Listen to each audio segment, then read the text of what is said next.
Finding Your Why. My name is Daniel J. Smith. I'm the host of Edmonton Real, a podcast that delivers unique guests and unique conversations and some powerful thoughts in helping people find their why. What makes people happy and discover new, fresh ideas that might inspire you to take action in your own life. This Edmonton Real podcast may be the platform that helps you change or give you that spark you need to make a change. Let's all grow together. This is Edmonton Real. Welcome to Edmonton Real. I'm your host, Daniel J. Smith. Please like, comment, and subscribe to my Edmonton Real YouTube channel so that you get all the new episodes, because you don't know which episode it may be that changes your life. This is Edmonton Real. I'm your host, Daniel J. Smith. This podcast delivers unique conversations and powerful thoughts, and may be the key that you need to unlock your greatness and help you realize your true potential in life and your true identity. This podcast may be what helps you find your why in life. Both my guests today are going to talk about life and how to overcome a near fatal death stabbing experience, and the other how to overcome being told you're going to die. They are here on the show to promote their new book called The Secrets to Living a Fantastic Life. My two guests today are Dr. Lycka and Harriet Tinka. Dr. Lycka has been acknowledged as one of the leading cosmetic dermatologists in the world for 3 decades. He is a pioneer in cosmetic surgery, has helped a laser liposuction advanced body sculpture technique. Also has developed a micrographic surgery with a means of removing cancer with a 99% success rate. Has written 17 books.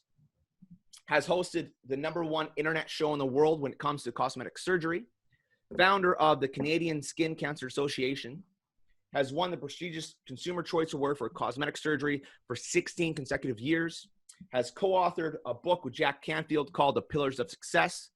He is currently acknowledged as a leading expert in living a fantastic life. He is a transformational speaker and a leader, coach, and mentor. Harriet Tinka. She is has had an international modeling career. She is an author. She's a life coach. She's a former fashion model and woman of distinction. She is a transformational speaker. She has won a major award from the YWCA. In 2014, she was the YWCA Woman of Distinction winner, which recognizes incredible community contributions, especially to young women. Dr. Lycka and Harriet, what an honor to have you on Edmonton Real. Welcome to the show. Thanks for having us, Dan. It really is a pleasure to be here. Thank you again for this invite. Yeah, you're welcome. And so we're going to talk about life, big life as a whole. You both have very powerful stories. Dr. Lycka, being told that you're going to die and you only have months to live. Harriet, you went through a near-death experience, a hostage stabbing nightmare, and almost died. I was hoping you would both share your stories before we get into life and the life practices and the secrets to living a fantastic life, like in your guys' new book. So take it away. Whoever wants to go first. I'll start first because Harriet's is so dramatic. I always cry at the end of it, and I don't want to be crying. They're very powerful. Is that okay, Harriet? Oh, you bet. Go for it. Okay. So, I was walking in Disneyland with my wife and my youngest daughter in 2003. It was spring break, and my wife turned to me and she said, "What's wrong with you, hon?" For once, Dan, I hadn't said anything wrong. I hadn't done anything wrong. I hadn't even thunk anything wrong. So I was a little taken aback by it. I said, "What do you mean?" She looked at me and she said, "Listen to your foot."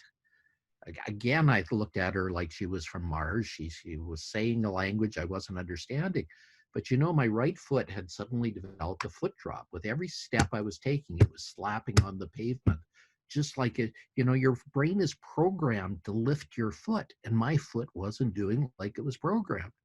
So my wife, in concern, said, "Have you had a stroke?" And I said, "I don't think so. This isn't how a stroke progresses. That's usually when you don't speak and you're going weird." And she said, "Well, hon, when we get back, you better get this checked out." Well, Dan, if you've been in a relationship for a while and your significant other tells you you better get it checked out, you better get it checked The out. boss tells you. So I did as I was told. I had every test known to man. I had brain scans. I had CAT scans. I had scans. And you know what they showed at the end of the day, Dan? What? They showed absolutely nothing. The doctors were perplexed. They thought I had a brain tumor or they thought I had a slipped disc, but there was nothing there. So I went to see more doctors and had more tests. I had $1 billion workup. I had every test known to man, and even tests that I don't even think existed yet. They were so new and radical.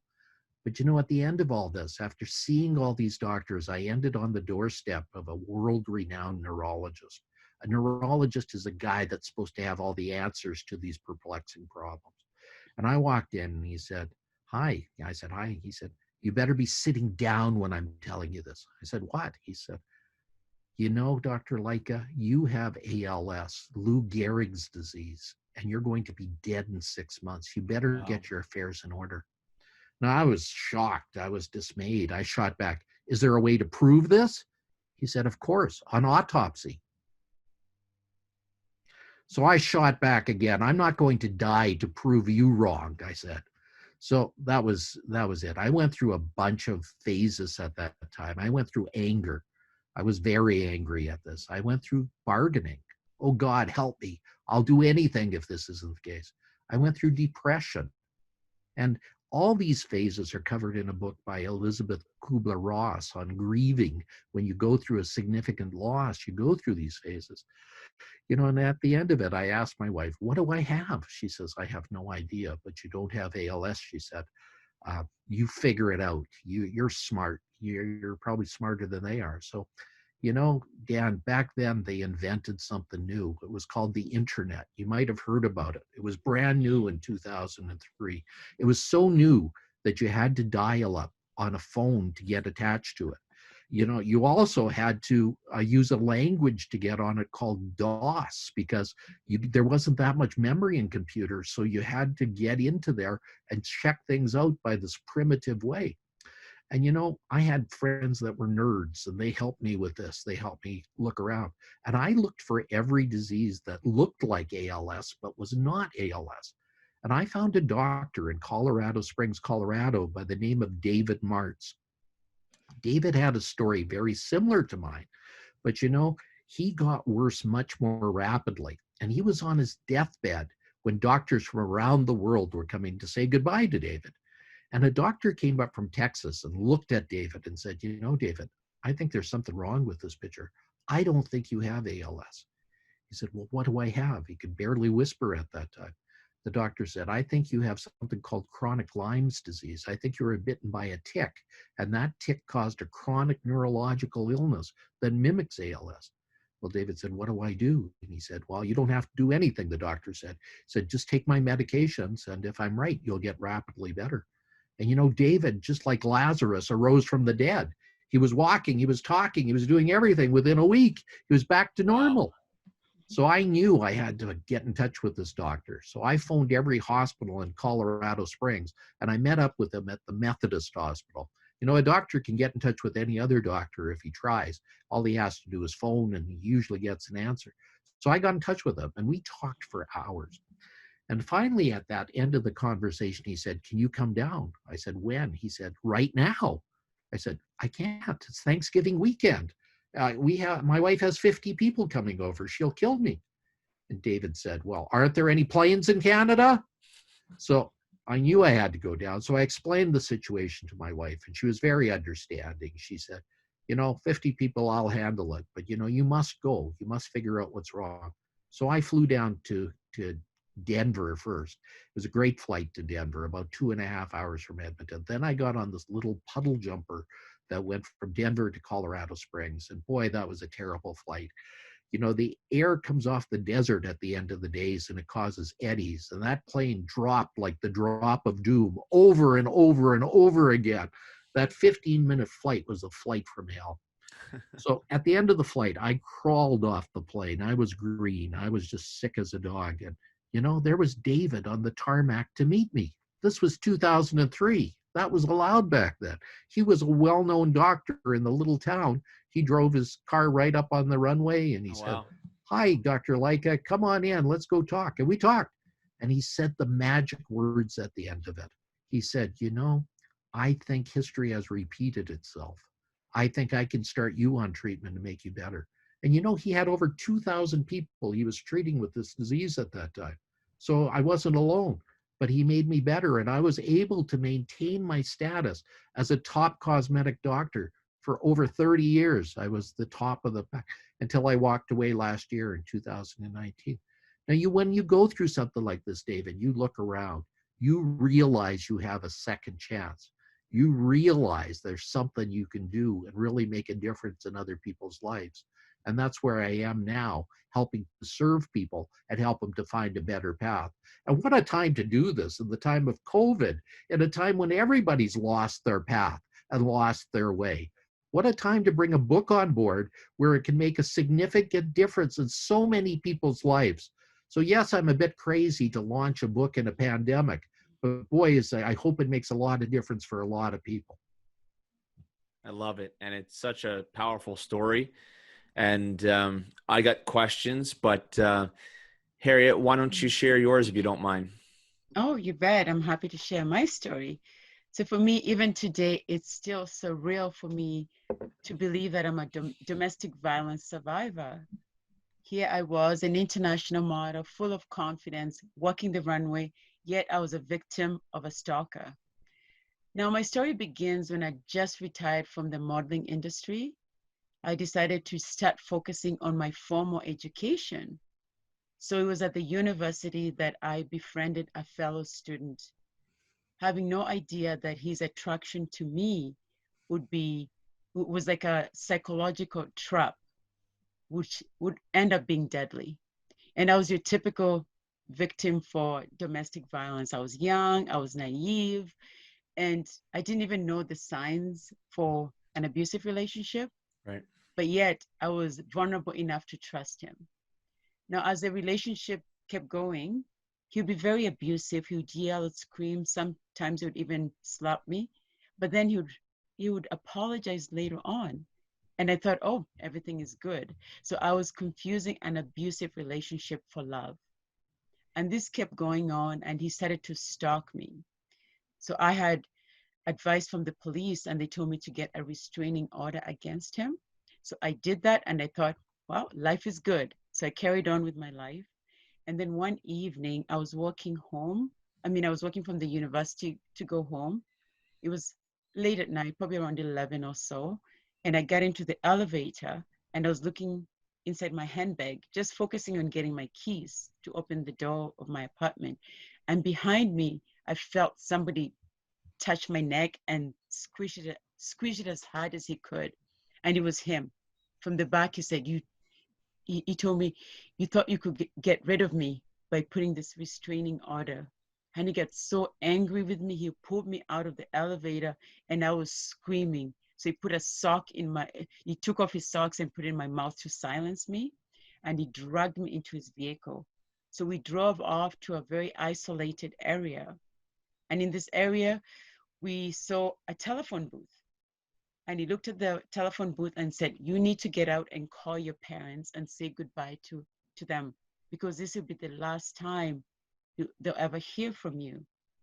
And when he said that, I absolutely said no. And he got very upset. Wow. How dare I say no to him? So he said, again, Harriet, in the back of my car, I have a rope, I have a knife and gasoline. I am going to wrap your body up, cut your body in pieces, and then put gasoline all over you, and nobody will ever find you. So are you going to call your parents? He asked. Again, I said no. Wow. And he was very, very angry at the second no. So he took a knife. He had, I guess, a knife in the glove compartment. So he pushed me off, pulled the knife, and he stabbed me on my left thigh 2 times, and there was blood everywhere. And then he sliced my finger. And I don't even remember where I was, how I got to the hospital from that moment. When I woke up, I saw the doctor and I saw my father there. So the doctor told my father that Unfortunately, the stab wound was so deep that I may never walk again because the bone had been chipped. Or if I do walk, it will take a long time. So there I was listening to this news. I had been a model, walking, selling confidence. Now here I was depressed and a cripple. And the only Wow. thing that separated my confidence and my depression was my trauma. So I knew I had to start healing, but I went through the moment of feeling sorry for yourself, asking why. But then in the meantime, I went for physiotherapy. So while I was getting my physio, I was in a waiting room and a little girl just wheeled in full of so much energy. And she came and started talking to me, asking me why I was there. And I really didn't want to talk to her at that point. I just wanted her off. You know, that moment when you don't want to talk to people? And that's what I was going through. Anyway, she was so persistent that she stayed and I was forced to talk to her. So I shared my story, what had happened, and she listened to me and she told me, wow, you need to use your story to impact the world. And I didn't know why an 8-year-old, actually she was 9, Wow. have such wisdom.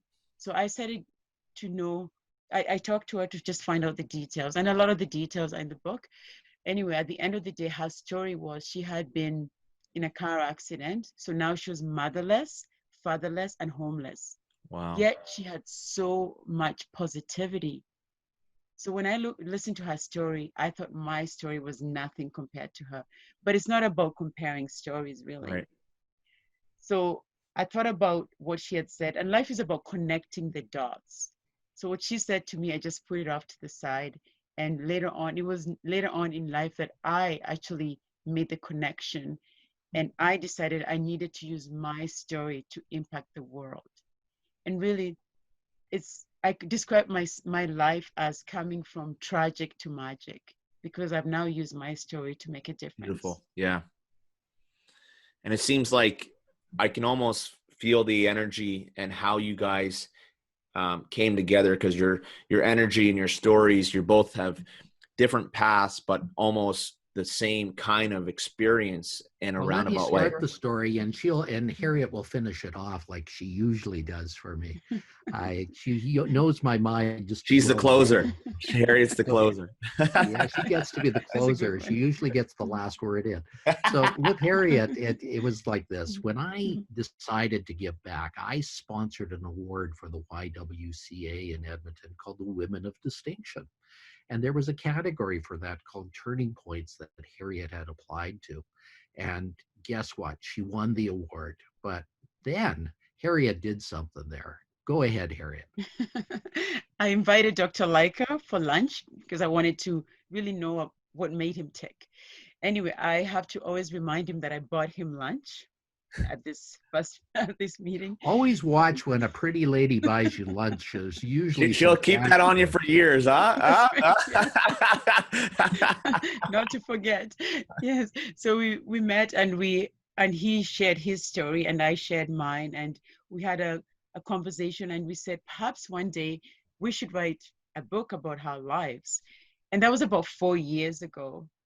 And we kept meeting for coffee and for tea, and eventually it became the secrets to living a fantastic life. So that's how we came to be.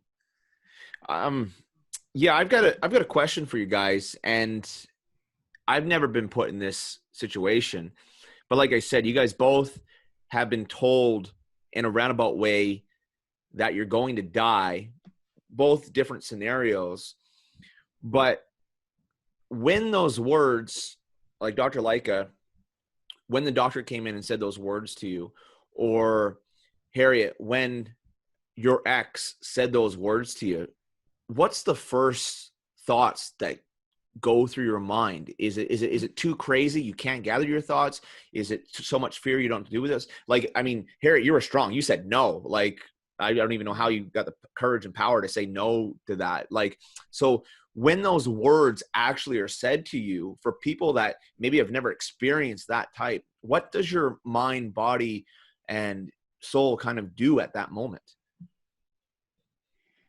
I think for me, because I was brought up to always be strong and stand up for what I believe in, that really helped me become strong. So when when he stabbed me, I mean, when he wanted me to get out of the vehicle and go make that phone call, I said no, because I think I had been brought up to always believe in what I really, uh, to believe in myself and not let other people internal dialogue really dictate my life. So that's what gave me strength. Even though I didn't like it, I said, no, I'm going to stand up for what I believe in. You know, for me, it was similar. I immediately became angry at that point where my doctor gave me that diagnosis. I think when you go through a situation that's very trying, you fall back on what you know and what you have, and you find out who you really are as a person. And you really pull back on those things and really look back at the things that make you. But one thing I want to emphasize in this whole scenario is not the catastrophe we went through, but the fact that Harriet and I are truly survivors. And when we've come through the tunnel, when we've come through the storm, there is a greater meaning at the other end. And that's where we want everybody to start looking at. The storm was big, the waves were high. The journey was hard, but we came through the other side, and we came through with a story, and we found 13 golden pearls that really can help everybody in their life without the hardship that we went through. So, Dan, I think this is a story of survivorship. This is a story of the wonderful things that Harriet and I have found. And that's where I'd like to take this story now. Yeah, I mean, that's exactly right, because that's the whole point of sharing your story, because you might have people out there that maybe feel stuck or in their own way, or they take it a different way where they don't have the strength to maybe go on and live their life. It paralyzes them for this reason or that. And maybe they hear your guys' voice, your guys' struggle, and they're like, oh, wow, they went through this. They've came through the other side, and I can too. Yeah, I'd like to say that that's what we are trying to do. We'd like to give our little story as an example for people, as something that's a shining example that can take them through this catastrophic time that we're going through. I mean, there's 30% unemployed right now. There's a time where people that have worked all their lives in a job and the job is no longer there. There are businesses that are going out of business that have been there for hundreds of years and they're gone. Neiman Marcus, Hertz Rent-A-Cars, all these places have vanished. And so people that worked in those industries all of a sudden are unemployed, and they're wondering what they can do and how they can do it. I'll turn it over to you for a minute, Harriet. And I agree. And it's not really what happens to you, it's what you do with what happens. 100%. And in times like this, one of our golden pearls that I find would be very effective, actually, all of them would. But when people are faced with this economy, you start to question yourself, what can I do? What is my purpose? And purpose is one of the golden pearls that we have in the book. And I like to paraphrase Dolly Parton, where she says, everyone has a purpose. And in the book, we use the Japanese concept called the ikigai, and that translates to the reason for being. So in times like this, you start to question, what is my purpose? So the ikigai allows people to ask themselves 4 questions. Number 1, what is it that you love to do? It can be something that you would do even if you didn't get paid for. Right. So that's question number 1. And then number 2, what are you good at? Sometimes we don't know what we're good at. We best to ask our friends or people we know, or perhaps you may have done something for them that didn't make you realize, wow, I didn't know I was good at that. Maybe you're good at listening and that sort of thing. So that's question number 2. What are you good at? Number 3, what does the community need, especially now with the economy being the way it is? What does the community need, or what does the world need? And then the very last question is, what is it that you can do and get paid for? Because it's important to get compensated. And some people might not need the compensation, but those are the 4 questions that you need to ask of yourself. So with your audience, I would recommend you start off with what I call the part-time ikigai, which is ask yourself, well, what is it that you love to do and what is it that you're good at? So once you master those 2, then you can tackle the other 2, because it is a very comprehensive work. You have to really work on them, and you have to, it's not going to happen overnight. It could take a couple of weeks. For some people, it's right away.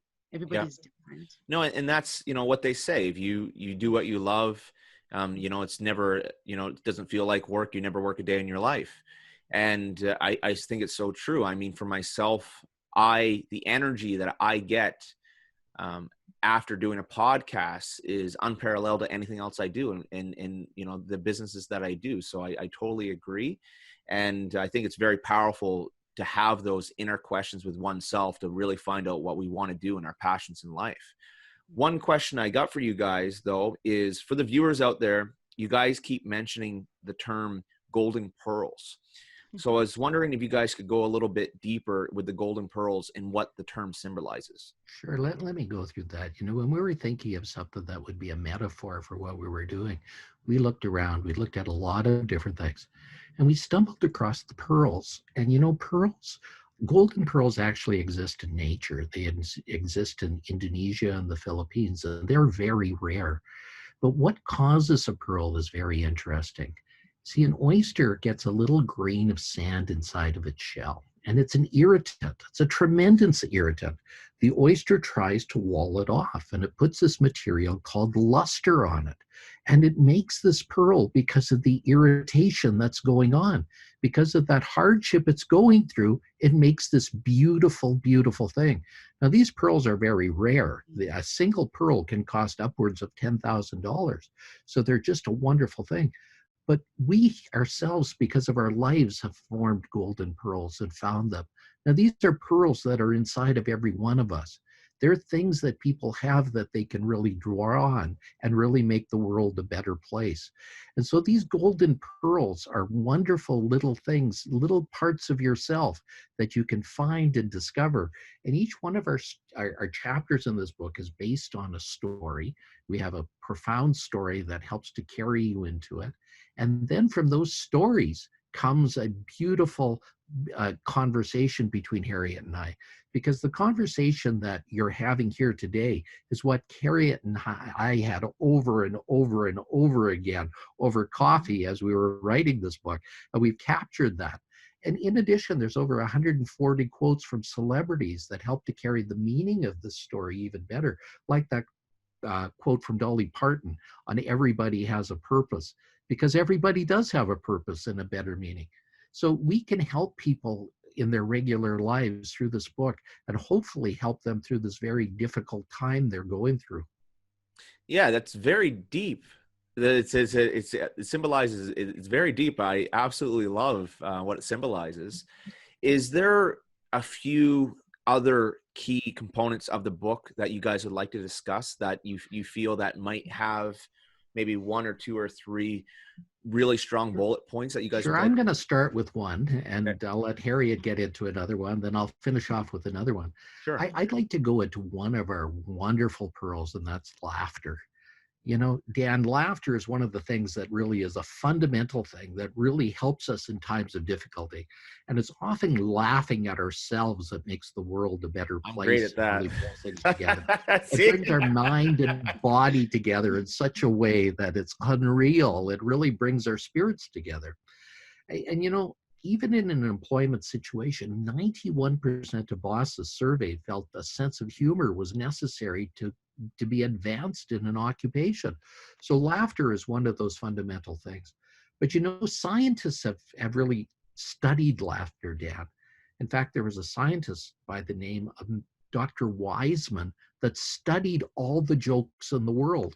He rated them. He rated the funniest jokes, and he came up with the funniest joke in the world. Would you like to hear it, Dan? I would love to hear it. Okay, well, there were two hunters. They were out in the woods. They were way up in the woods. And, one dropped down dead. He looked like he was dead. So his buddy brings out his cell phone. Cell phones work everywhere these days. He phoned 911. Help me, operator. What do I do? I think my buddy's dead. The operator said, calm down, sir. This happens all the time. Don't be worried. First, make sure he's dead. So this guy drops down the phone. All of a sudden, you hear the cock of a rifle and a loud bang. He comes back on the phone and says, yes, he's dead. What do I do now? Now, that's the world's funniest joke, according to the studies, but it's also the world's worst joke, I think, if we did the studies. But it's funny because it's not the funniest joke. Because it's so bad. But, I think that's what makes funny funny. Have you ever laughed on somebody when they've slipped on a banana peel? All the time. Why? I mean, it's the improbabilities that happen, right? Isn't a banana peel supposed to be something you walk around rather than slip on? Isn't it something that we're supposed to do something about? Well, improbability is really what makes life what it is. And to me, I think laughter is a sign that there is a super spirit around that has given us the ability to laugh at things rather than be destroyed by them. I think it's a very, very important thing. And I think it's something we should bring into our everyday life to make it a much better place. I agree. It soothes the soul, laughter. Yes. So Harriet, tell us another pearl. I think one of my other favorite one, I would say, is forgiveness. Because when something as traumatic like this happens, you really have to find a way to forgive. So forgiveness for me is also one of my favorite one. And forgiveness is not easy by any chance because it's not a natural emotion. It's something that it's not a temporary act, it's a permanent attitude. And we have to make a choice whether we want to forgive or not. It's not something we have to do. It's a choice we have to make. Now, they often say you should forgive so that you can start healing very quickly. But it's not easy to forgive. Well, if somebody cuts you off when you're driving, you can forgive quite easily. But if something happens to you where you've been through what me and Dr. Lycka have been through, or something happens to your child, that's very traumatic. It's really difficult to forgive. So I had to find ways to forgive. And one of the things that we have in life is hate is a natural emotion. So when something like that happens, we often tend to be hateful because of all that happened. But if you look in the Webster dictionary, the definition of hate is a deep dislike for something or someone. So the terminology of it is not as bad as people hear in as reputation. So what I had to do, I had to use the word hate to remind me of love. For example, you can say, I hate cancer because it's breaking my family apart. So you use hate to remind yourself of what you love. So what I had to do, I had to use 3 steps to help me forgive. So number 1, you have to say, what is it that you hate and why? So for me, I hate my stalker because he's put me in the hospital. I hated my stalker because he put a scar on my leg. So that's step number 1. Say what you hate and who you hate. And then number 2 is turn that second sentence into love. I hate my stalker because I love being healthy. I hate my stalker because I love my perfect imperfections. And then step number 3 is drop the hate and focus on the love. I love being healthy. I love my perfect imperfection. So after a while, you turn that love into a love journal. So you keep saying the things that you love. I love being healthy. I love my family. So you keep adding on and adding on. And before you know it, forgiveness will come easy to you. And it's a long process. It's not easy. But if you go through those steps, it really helps you to forgive. And forgiveness is not for the other person. It's for yourself. It's to let yourself I get like over that. it. Yeah. Because So it's true. not, when the snake bites you, it's not the bite. It's a poison that really kills you. So you need to get rid of that poison. Very powerful Mhm. and Yeah, great message. I'm gonna go into one more thing, and that's enthusiasm, Dad. I think enthusiasm is one of the game changers. I think enthusiasm is one of the things you can bring to every day that will make things better for you. And I have a little story about enthusiasm that I think everybody will understand the importance of it. May I share it with you? 100%. Okay. Well, there was Fred, and he was a carpenter, and after many, many years of working, he had lost his enthusiasm. He just couldn't do it anymore. So he had worked for this one company for 45 years. So he went to his boss, said, Boss, I can't do this anymore. I'm going to quit. Well, the boss was miffed. He just couldn't handle it. This was his best carpenter. This was his master carpenter. He helped him for 45 years. So he turned to Fred and said, Fred, can you just do me one more thing before you leave?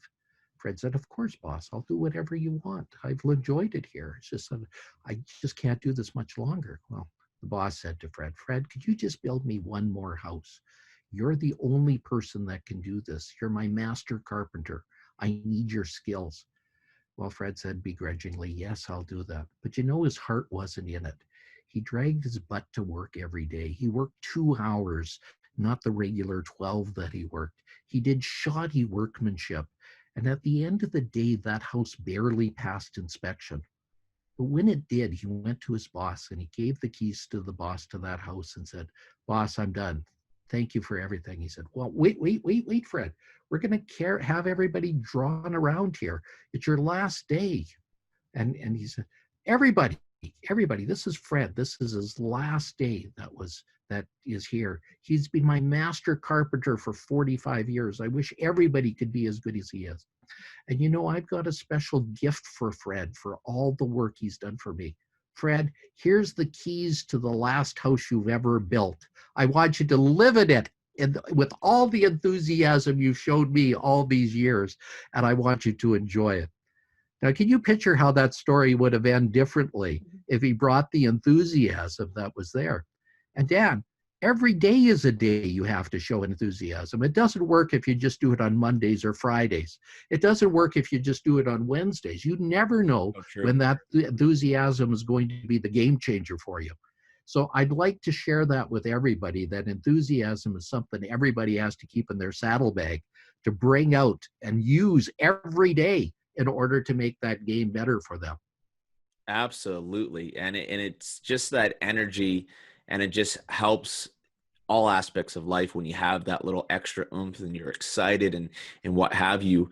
With what's going on in the world and your guys' book, is it more podcasts that you guys have to do now because the travel, you know, have you guys decided if you're going to maybe go on a little bit of traveling or what? Well, you know, right now it's a little bit limited. So there's two stages out there, Dan. There's the real stage and there's the virtual stage. Right now we've been on the virtual stage a lot and giving our message to people and helping them. But you know, at the same time, when that opens up, I'm sure there's going to be an over demand for our services. So if people want us to be on their stage, either virtually or otherwise, they should get in touch with us now so that we can plan it. You know, this is not going to last forever. This is not going to last forever. And people are going to need some help through all this. And Harriet and I are both uniquely inclined to help businesses and individuals through this difficult time. So we've got something we really want to give everybody. And one of the things we love to give everybody is a golden pearl for just having listened to us. And Harriet, can you share how a person can get a golden pearl?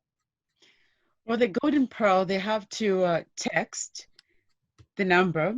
And what they do, they text golden pearl. And every golden day, pearls with an S, Harriet. Golden pearls S with an S. Yes, he has to be all there. So what they do, they text the number, and then every day they'll get an inspiration or a golden pearl. Like last week, I got one on inspiration, and every week is going to be different. Yes, and we're going to give 52 golden pearls to anybody who texts us the word golden pearls, and they can text it to us at 1-819-717-2515. Now, we'd love to be able to help everybody, and if they'd like to know more about me, for example, they can go to Dr. Allen Lycka. That's DRALLEN Lycka, LYCKA.com. And they could find out a lot of information there. And when they go to that site, they can get a free chapter of our book as well. Or if they'd like to buy our book, they can get that at fantasticlifebook.com. It's being launched on June the 5th, and it'll be on Amazon at that time. But right now, we're still taking orders at that site. And the reason why we're doing that is two things. One is we can give free shipping that way.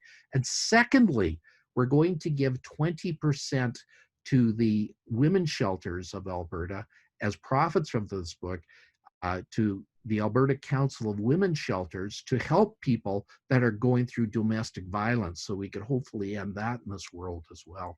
So we very much would like to help people in this scenario. So that's why we're doing this as well, Dan. Can you go over that number one more time? Sure, I'd be delighted to. I'm just going to draw it up here. It's 1-819-717-2515. That's 1-819-717-2515. Okay, perfect. And I'll make sure I put that down in the And that's notes. golden pearls with an S. With an S. So they can get 52 golden pearls, one a week for 52 weeks. Mhm. All about practice of life. We will help Why are people you- with their life every week. And hopefully this could be like a mentorship for them, where every week they can help their thoughts get put on the right track by something like this. Perfect. That's great. Because, like you said, sometimes not every day you have that enthusiasm to kind of go out and do whatever and have that energy. But maybe that day the text comes in, boom, the golden pearl comes in Right. and Yeah. changes the mindset, changes the attitude, changes the energy, and then people go out there and can And change. that's what we'd love to see happen. We'd love people to take it home with them. We'd love to make a difference in their day. Perfect. So before we finish up here, I've got one last question for you guys. I'd like you both to answer it. What is the one key message in life that you guys can give to help all the listeners out there? With all your learnings and studying, both of you have lived a life and you've traveled and you've met so many people with your backgrounds and studied tons of people and been around thousands of people in the world. What's your one key message in life? Harriet, I'll let you go first this time. That way I might get the last word in. You see how he did that, Harriet? You see how he flipped that on you? So he can give himself a few more minutes. Yeah, I like that. Yeah. What a guy, huh? Yeah, I love that. I think one of the biggest thing is the way the economy is right now, we all are very bound to worry. And worry is one of the attitude, and attitude is one of the golden pearls. And attitude has over 9 different things that fall under it.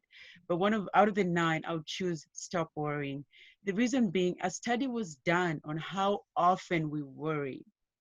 Now, 40% of the time that we worry about is on things that will never happen. For example, if I go to California, I'm going to get caught in a fire. That's never going to happen. And then there's 30% is things that have happened in the past. Say, for example, you type this email and you're supposed to send it to one person, but you send it to everybody. There's nothing you can do about it. That's in the past. So we don't want to worry about it. It's done. It's a done deal. So that's 30%. And then there's 12% of things we worry about. Let's say you wake up in the morning and you notice there's a rash on your hand, and you go online and Mr. or Mrs. Google tells you have skin cancer, you're going to die from it. Now you start worrying about that, the fear of this disease that you found out about, which is nothing to worry about, because until you see the doctor, don't worry about what Google says. And then there's the other 10% where is you worry about going to Walmart right on time, or it's going to close before you get there, or you're worried about what you're going to make for supper. So that makes about 92% of things that we worry about that will never happen, which means only 8% of what we worry about is legit. So you need to control your controllables. Whatever you're going through, if you cannot control it, don't worry about it. And I want your listeners to have a really good mindset with their attitude and not worry so much. Because if you worry about what you can control, you're going to have and you're going to be less depressed. You're not going to worry about what's to come because you can't control it. It's a great Control message. your controllables. It's a great message. Yeah, I think the simple message is one that we say throughout the book, and it's not what happens to you, it's what you do with what happens. Right. Now, Dan, if you were given lemons, you could wallow in the lemons, or you could make lemonade. For me, I think lemonade is a much more palatable thing and much more enjoyable than having lemons. So again, it's not what happens to you, it's what you do with what happens. Both Harriet and I could have been destroyed by what happened to us. But at the same time, we pulled ourselves up. We were able to listen to the message, and we're able to help so many more people in this day and age. So I think that's the message we'd like to impart with everybody. It's not what happens to you, it's what you do with what happens. Really, really key words that everybody should be taking in this day and age. Yes, there's a pandemic in there. Yes, there's massive unemployment. Yes, there's lots of things going on that might never get back to where it was. But at the same time, we can use this as a turning point. We can use this to even do better. So as Harriet said, if you're in a job that's no longer going to exist, maybe you can find something that you love to do rather than be in a dead-end career, being in something that you don't like to do. Maybe it's time to look at your ikigai and find out what your purpose in life is. This is a unique opportunity that we can come out better than we went in. And it's a time where everything could be better if we let it be better. So it's not what happens to you, it's what you do with what happens. Absolutely love that. And is it fair to say what happened to both of you has changed dramatically your guys' course in life? Oh, I think Harriet, so. I'll answer first this time so you can get the last word in. The answer is absolutely. I think our course has been set on a different journey. Our ship is sailing into a different destination. We're now serving people more. We're helping people more. We're helping more people find the way that's good for them. Now, this is a bit about our journey, but it's really about everybody's journey. It's really about the path they're going to take. So if we, in our humble way, can help people on that path, we're delighted to do so. Mm-hmm.